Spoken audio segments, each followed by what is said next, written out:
அம்மா என்ற அலறலுடன் தன் கண்களை மூடியும் காதுகளை கைகளால் மூடியும் அவ்விடத்தில் இருந்து தப்பி சற்று தள்ளி நின்று கொண்டாள்.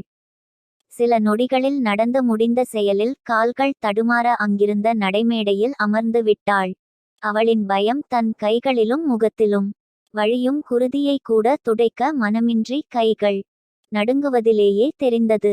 தான் உயிரோடு இருப்பதை அவளால் இன்னும் நம்ப முடியவில்லை. என்ன வேகம் அந்த கார்! தன்னை தாண்டி சென்ற ஆம்புலன்ஸ் சத்தத்தில் திடுக்கிட்டவள் அந்நிலையிலும் ஒரு நொடி கண்முடி அதில் செல்பவர் யாராயினும் நலம் பெற வேண்டினாள். அவள் வேண்டுதலுக்கு ஆயுள் இல்லை என்றும் அதில் செல்வது தாம் தான் என்றும் யார் சொல்வது? பின் சுயநினைவு பெற்றவளாய் தன் இரு சக்கர வாகனத்தை நோக்கி சென்றாள். தோழியின் ஸ்கூட்டி அது. இன்று இரவு அவன் தன் சொந்த ஊரான பொள்ளாச்சிக்கு 3 மாதங்கள் கழித்து செல்லவுள்ளாள். அதனால் தன் பெற்றோருக்கும் தம்பிகளுக்கும் பொருட்கள் வாங்கி வந்தாள். சில நொடிகளில் நடந்த கலோபரத்தில் அவனின் வண்டி சேதாரமுற்று பரிதாபமாக ரோட்டில் கிடந்தது. அவள் பைகள் ஆங்காங்கே கிடக்க முதலில் வண்டியை தூக்க எண்ணி அருகில் சென்று அதனை தூக்க முயற்சி செய்தாள். மக்கும் முடியவில்லை. அவள் தொடுகை எல்லாம் காற்றுடனே கரைந்தது. அது ஒரு வழி பாதை. தோழி வீட்டிற்கு சீக்கிரம் செல்லவே அந்த குறுக்கு வழியில் சென்றாள். அவள் இதுவரை தன் குடும்பத்தை பிரிந்து இருந்தது இல்லை. முதல் முறையாக 3 மாதங்கள் வேலைக்காக சென்னையில் தங்கியுள்ளாள். உதவிக்கு யாரையாவது அழைக்கலாம் என்று கற்றுமுற்றும் பார்க்க ஆங்காங்கே சிலர் நின்று தங்களுக்குள் ஏதோ பேசியும் மேலும் அருகில் போலீஸ் வண்டியில் ஒருவர் சாய்ந்து கொண்டு அலைபேசியில் ஏதோ பார்த்து கொண்டிருந்தார்.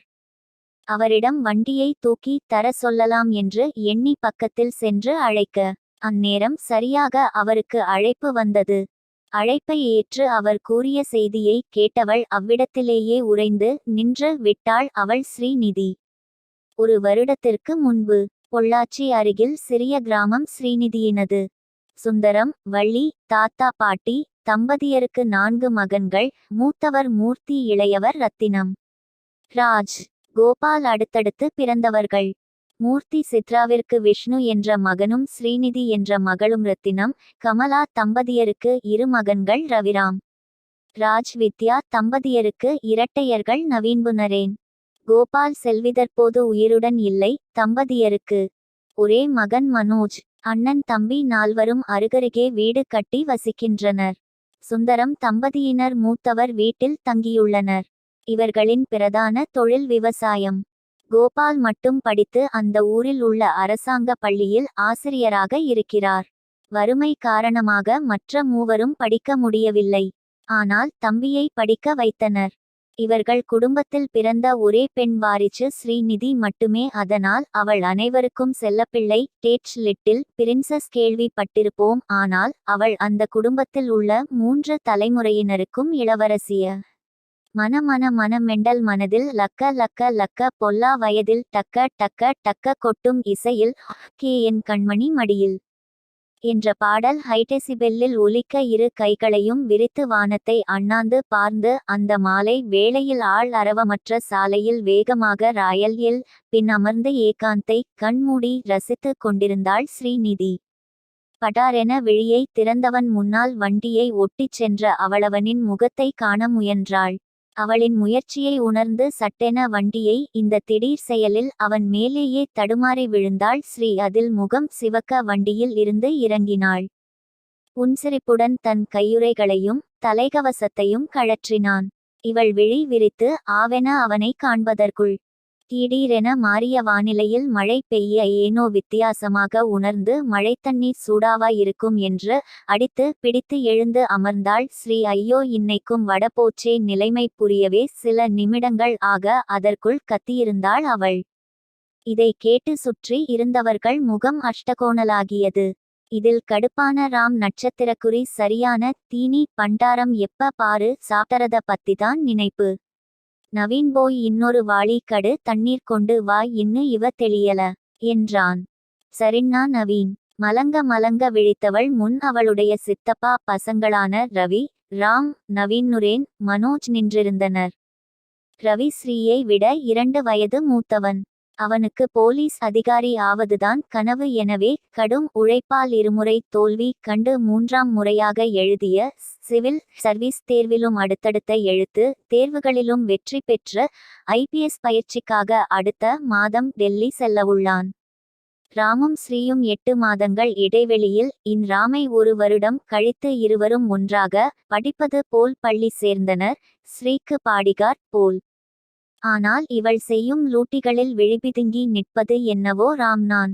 நவீன் நரேன் இருவரும் பள்ளி இறுதி ஆண்டில் உள்ளனர். மனோஜ் 8ஆம் வகுப்பு படிக்கிறான்.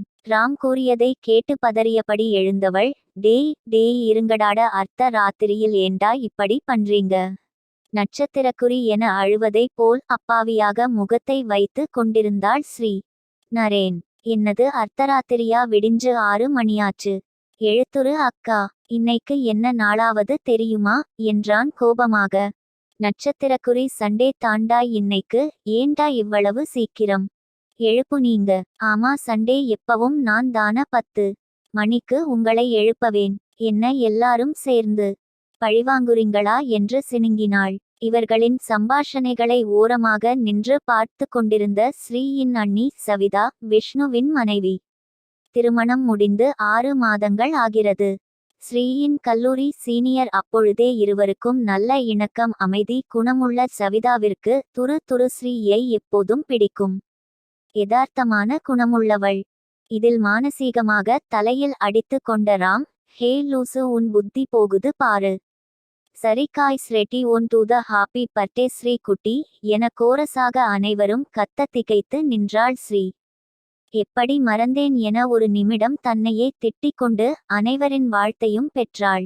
பின் அனைவரையும் அனுப்பிய சவிதா அவனை அணைத்து வாழ்த்து கூறி சீக்கிரம் குளித்து வர சொன்னாள். குளிக்க சென்ற ஸ்ரீ காலையில் கண்ட கனவை எண்ணி புன்னகை பூசிக்கொண்டாள். இது கடந்த சில நாட்களாக வரும் கனவு.